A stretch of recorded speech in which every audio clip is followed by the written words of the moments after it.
Eventually, I demanded a girl. It had begun a request, of course, a whisper, and as long as it's healthy plea. But by month 4, I was itching.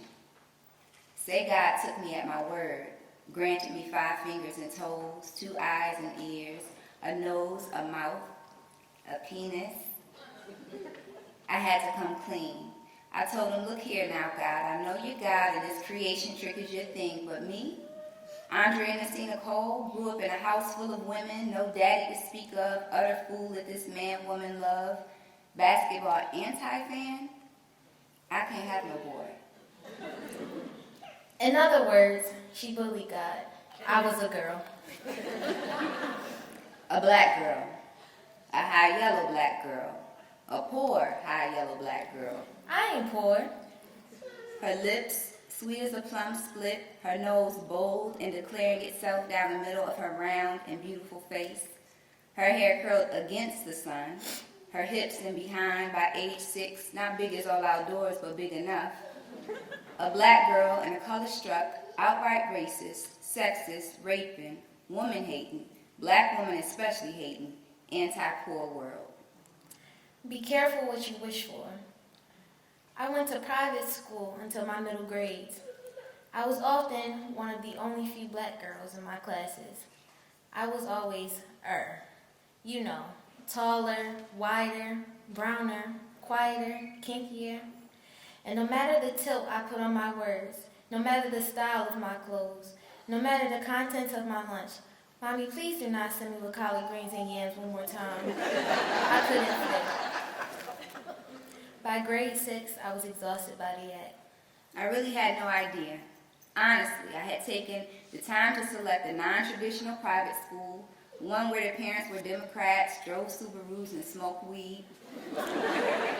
One day in particular, I walked into Miss Weinberg's class. God bless Miss Weinberg. She kept me safe when she could, to a greeting of giggles.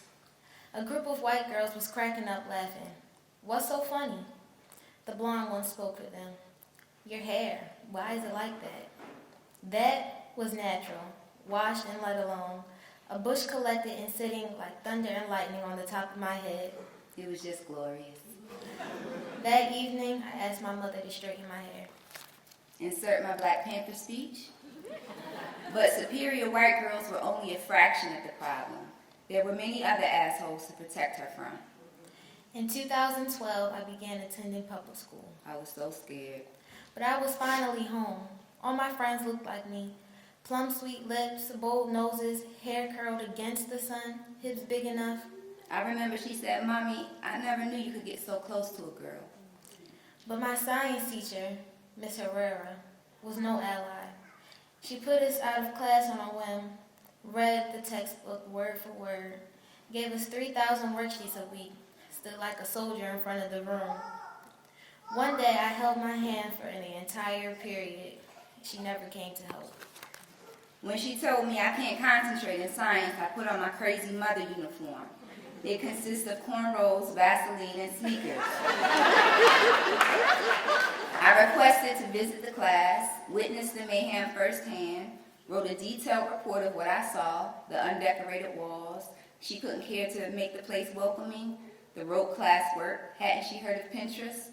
The perennial guide saved me expression. It took a visit to the district central office, but I had her moved. Square into the hands of yet another asshole. Wait, let's do a war tally. Can't speak without a particular tilt, can't eat cornbread, can't have 2 wide hips and nappy hair, can't learn. Can't be loved. Maybe all girls go through this, I don't know. But my pain felt particular. Amen. 8th grade was a series of firsts. First dance, first kiss, first fight, first not running into my wide open mouth cry.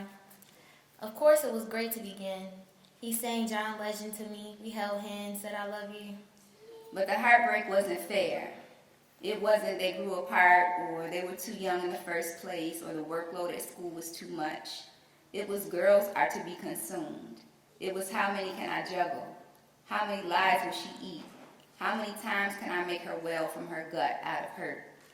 It was yet another official introduction to her invisibility, and I had willed her here. My heart turned to stone. Let's do a word tally. Can't speak without a tilt. Can't eat cornbread. Can't have 2 wide hips, not nappy hair. Can't learn. Can't be whole. Can't inspire respect with a tooth and nail fight. Can't convince a fool your brain works. Can't be authentically loved. Not in a color-struck, outright racist, sexist, raping, woman-hating, black women especially hating, anti-poor world.